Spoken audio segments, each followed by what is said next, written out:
So one day, a legendary rock frontman was shopping in a store. Nobody recognized him. He happened to eavesdrop on two workers that were ranting about rock and roll.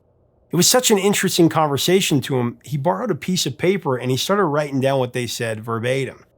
It became one of the biggest hits ever. Yet this frontman got lambasted by critics for using their exact conversation. I mean, it was controversial for sure, but it was also meant to be satire. And the song was banned, which made it an even bigger hit. Earlier, Happy Accident in the studio created an iconic guitar sound that's become historic. There's also a guest vocalist who happened to be in town that they were able to put on the record.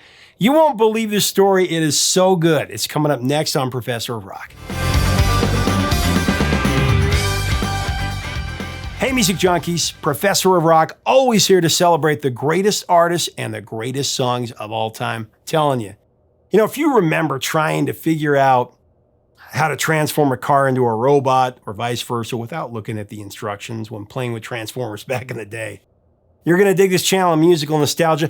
Make sure that you subscribe below right now. Click the red button. Click the bell so you always know when our stuff's coming out. Also, check us out on Patreon. We have full interviews coming out there. Your support helps us get more interviews. I broke a couple of Transformers by not doing it the right way. Anyway, so it's time for another edition of our series, The New Standards.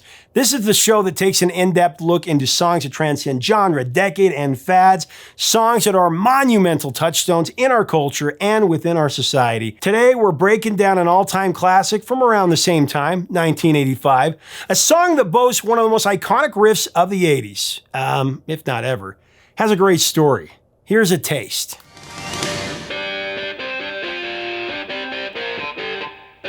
It's Money for Nothing by Dire Straits from their fifth studio album, Brothers in Arms.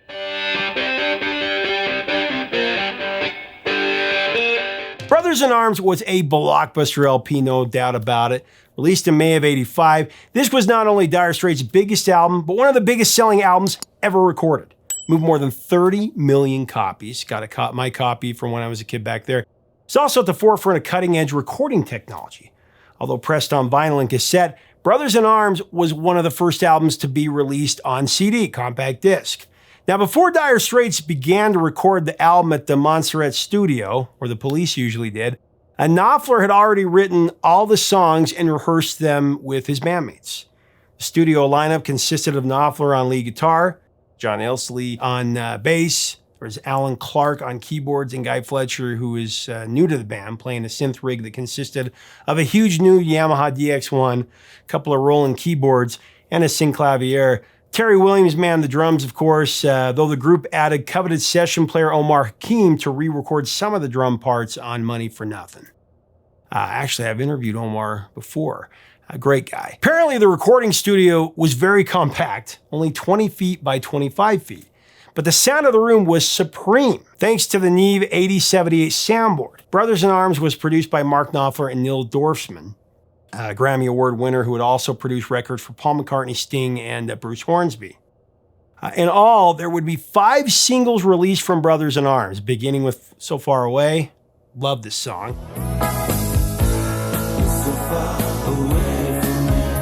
Other singles included the title track, beautiful song, Brothers in Arms.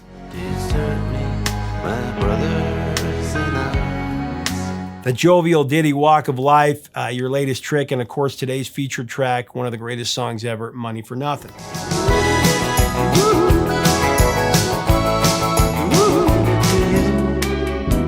And your latest trick.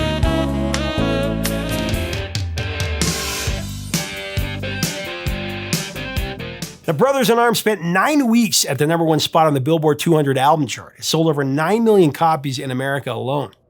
34 weeks at #1 on the album chart in Australia. 34 weeks! It's the biggest seller of '85 there. It was certified 17 times platinum down under. It was the first album to be certified 10 times platinum in the UK, even besting the Beatles. The Beatles had never done that before at that time. 8th best-selling all-time in the UK, actually. It was voted Best British Album at the 1987 Brit Awards, and it received the Juno Award for Best International Album in '87. The excitement for Brothers in Arms really took off after the release of its second single, Money for Nothing, which, like I said, sports one of the most memorable riffs of the '80s.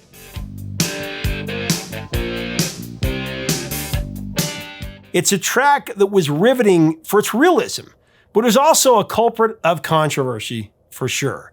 The lead character of Money for Nothing, it's based on a real person who worked in the hardware department of a New York retail store. This is when Knopfler was shopping for an exercise machine of all things. He actually overheard a conversation between the hardware delivery guy and a worker. They were watching MTV as it played on multi-television displays inside the store. Back when they had that cool thing back in the 80s. As Knopfler tells it, the guy is literally singing the song that he wrote when Mark was in the store. Knopfler just borrowed a bit of paper and he sat down within earshot and he just wrote down the conversation verbatim. That's what became Money for Nothing.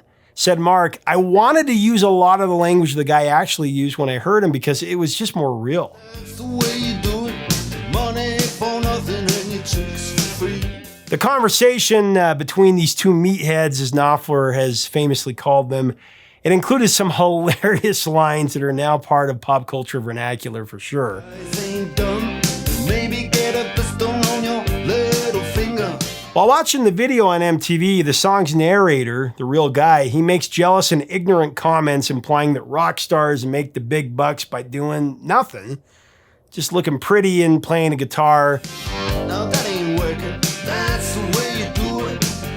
Let me tell you. With their earrings and a blister on their little finger. Maybe get a blister on your thumb. We got to. Now look at them yo-yos. That's the way you do it. You play the guitar on your MTV.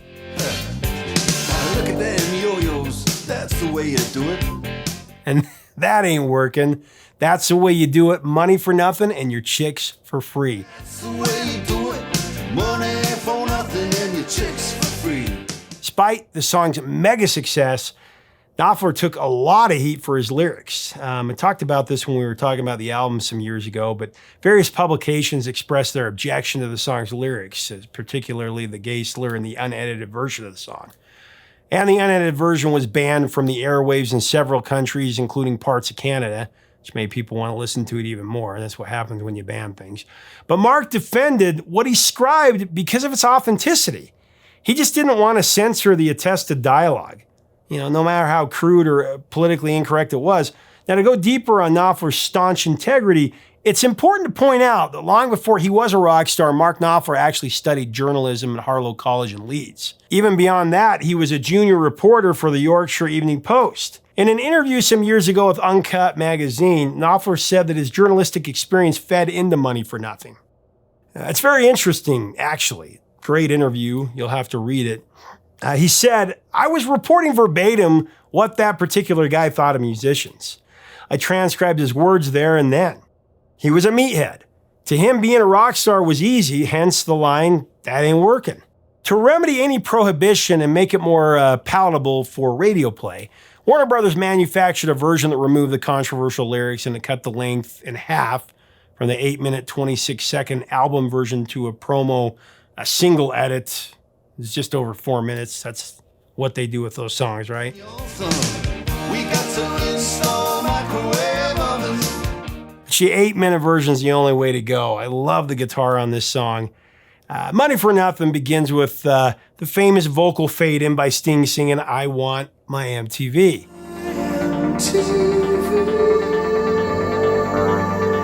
Which followed the melody from the 1980 Police hit song Don't Stand So Close to Me. Just a brilliant touch there.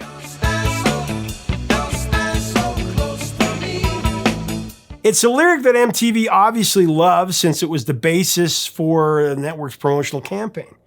Back in the early 80s, MTV played clip after clip of musicians saying and often screaming the iconic line, I want my MTV between videos. America, demand your MTV! I want my MTV! John Elsley, he remembered that seeing the Police's clip of I Want My MTV was what inspired the line for the song in the first place. Then while they were in the studio, Knopfler said, offhandedly, I wish Sting was here to sing this part. Then somebody said, well, he is. He's actually here on holiday. I mean, what were the chances?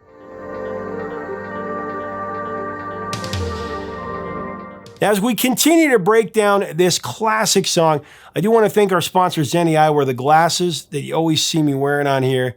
So it's just this easy. all you got to do is take a picture of a prescription.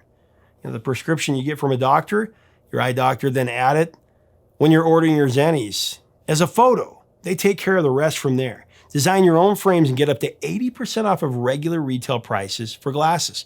Clicking on our info button up here will do that for you, or the link below. You got to do it.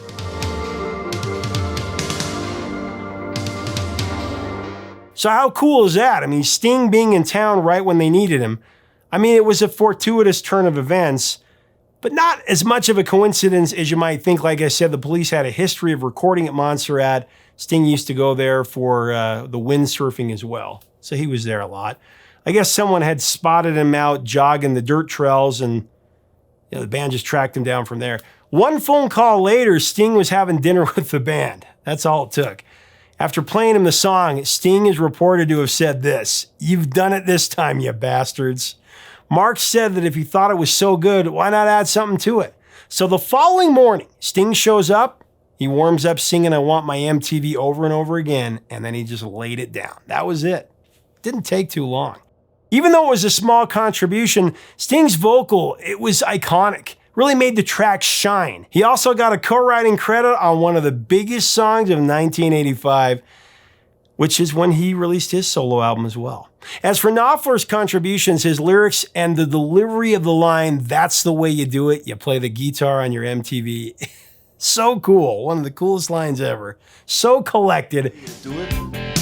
You play the guitar on the MTV. Clever and iconic. It instantly became the classic line in an era of classic lines, a perfect part of our culture then and now. It's the perfect demonstration, in my opinion, of the unique timbre of Mark Knopfler's fluid and just lulling voice, a voice that just can't be repeated.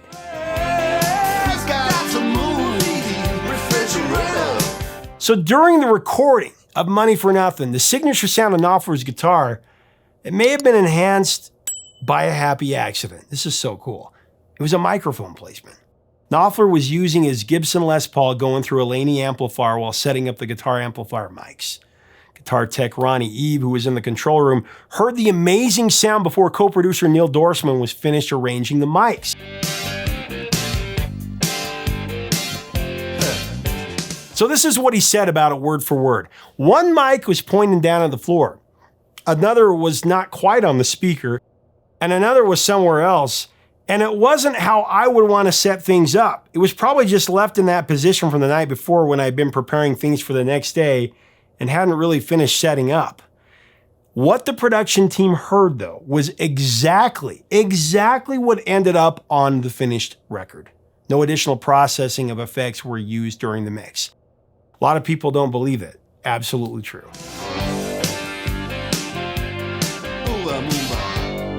Now, the music video for Money for Nothing, we've got to talk about that. Just as iconic as the song. Back in the day, it was on the cutting edge as far as videos go, shot with some innovative computer animation.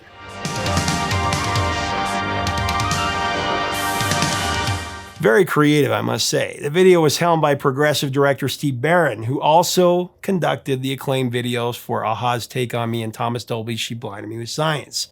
So the guy has had quite a career.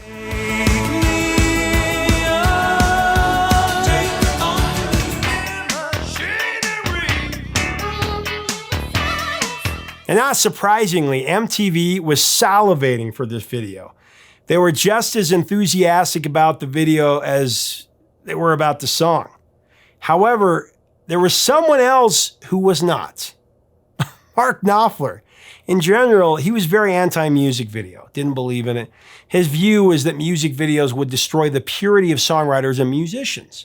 So a performance-style clip was all he wanted to do here.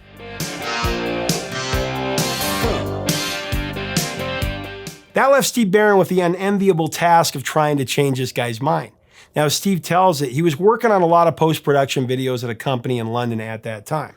This gave him access to an early CGI graphics machine called the Bosch FGS 4000. It was this big machine that could generate three-dimensional graphics. There was also another cool piece of technology at his disposal, a machine called Paintbox. which could paint over video images.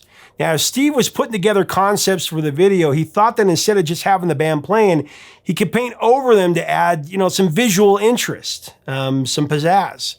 So Steve Barron, he flies out to Budapest, where Dire Straits was doing the live part of the shoot. Only get this, Warner Brothers lied and told Mark Knopfler that the live performance was all they were going to do for the video. So they pretty much left it up to Steve Barron to break the news here, to a guy that didn't want to do a music video. We're going to mess with your live performance and add a couple of 3D computer-generated characters as well. It's going to be great. That's what he was going to have to tell him. Said Steve about it, I pitched it to him over dinner. And I remember sort of the sinking feeling as I pitched him something that had never been done before, that I had nothing to show him, what it would be like. It was obviously in his power in the end. Now, Mark, who was set in his ways, he wasn't convinced. However, by the end of the dinner, someone else was. Mark's American girlfriend.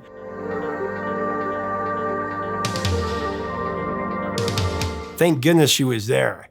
She'd actually been watching a lot of MTV. When Steve pitched about, how MTV needed a real refresh and that this video was perfect for it, she was like, you're exactly right. It's getting really stuck. That was just enough for Mark not to say no. And technically, he didn't say yes either, but because the conversation was left in this gray area, Steve, took the initiative. He took live footage back home and began to turn the concept into reality. And of course, the rest is history. Like I said, MTV went nuts for it, as did we. This was some big-time advertising for the network. You think about it, I Want My MTV. Even if it didn't put MTV in the most favorable light, obviously it got some heavy airplay.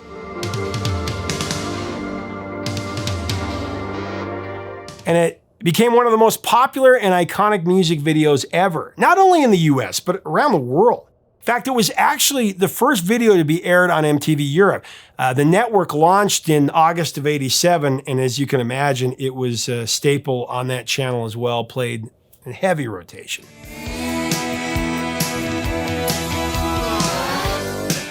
It reached the top of the Billboard Hot 100, the top of the Cashbox chart, and the top rock tracks chart as well. Internationally went to number 7 in Austria, number 6 in Ireland, number 4 in Finland and the UK, and number 1 in Canada. It's still one of the most recognizable songs from the 80s, due to so many things, but I think mostly due to the opening riff that grabs you by the throat from the very first second. And the sound was a total accident. I love that. Now, at the 1986 MTV Video Music Awards, the music video for Money for Nothing received 11 nominations, including one for Video of the Year and another for Best Group Video.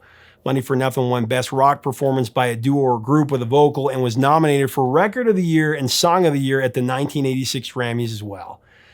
We won't get into what happened there. Should have won. Now, as far as the song's longevity goes, Money for Nothing has stayed pretty relevant nearly 4 decades later. It currently boasts more than 800 million streams on YouTube and Spotify. It'll definitely get to 1 billion. In terms of pop culture, Money for Nothing has appeared in a number of movies and TV shows, from Growing Pains to My Name is Earl, The Simpsons, of course.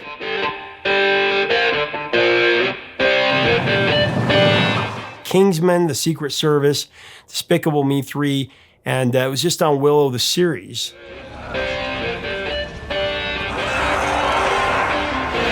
Money for Nothing, it's also been covered by a variety of artists over the years. There's been Keith Urban, John Mayer, Brad Paisley, Zac Brown Band, Trevor Horn.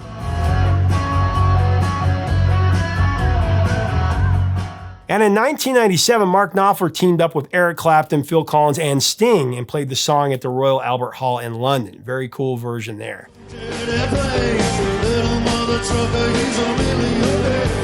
Also, back in 1989, of course I have to mention this, Weird Al Yankovic released a parody of the song called Money for Nothing / Beverly Hillbillies, which of course reinterpreted the original from the perspective of the 60s sitcom The Beverly Hillbillies. Commenting on the lengthy name of the song, Weird Al would say, "We had to name that song Money for Nothing / Beverly Hillbillies * because the lawyers told us that had to be the name. Those wacky lawyers, what you gonna do?" The song, of course, landed in Weird Al's cult classic UHF, but none of that would have ever happened if Mark Knopfler hadn't approved Al's request to parody it. Remember, Al always gets permission. Now, thankfully he did. He had just one condition, that Mark got to play guitar on the recording. That's an easy answer there. Now looky here, people. So Dire Straits has been pretty dormant since 1995. I mean, the band released their 6th and final studio album, On Every Street, in 1991.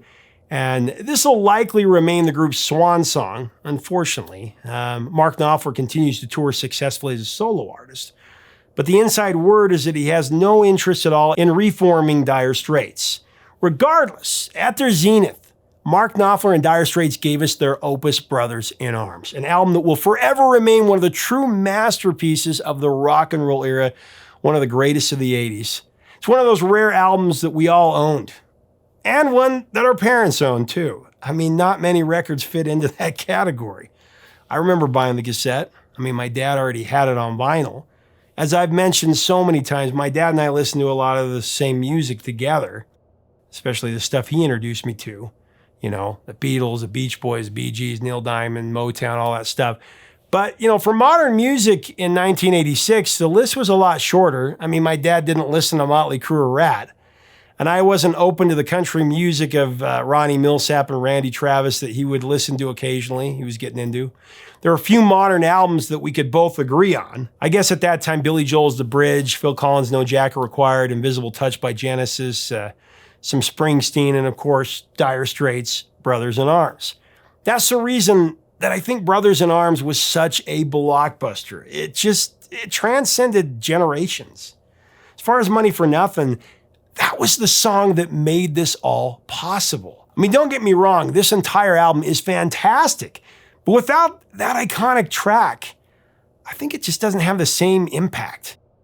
And inspired by a couple of meatheads in a retail store, Mark Knopfler, he was astute and present enough to jot down and give this song to the world. A song that said exactly what every 80s kid wanted, to play the guitar on your MTV.